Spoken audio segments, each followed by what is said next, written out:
Heightened alert karon ang Mactan-Cebu International Airport Authority kon MCIAA subay sa kasaulogan sa Sinulog Festival.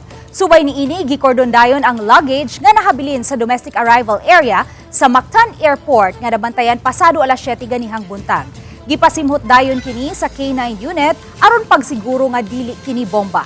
Nasuta hinuon sa mga otoridad nga pulos mga sapot ug mga personal nga butang lang ang sulod niini. Sa bakutlo ning balita, wala pa'y nagpailang tagian ini ang mi-claim sa maong luggage. Sa official statement nga giluwatan sa Mactan-Cebu International Airport, ilang gipasabot nga ang paspas ug makuti nga proseso nga gipatuman sa airport police personnel ug PNP Aviation Security Unit kung aduna may bagahe nga mahabilin nga pinasubay sa International Standard Airport Protocol dili lang panahon sa heightened alert apan sa tanang panahon.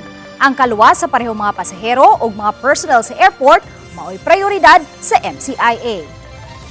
Kinsa man kayong tag-iyaan to, naana na siya karon sa lost and found section nato diri sa Mactan Airport.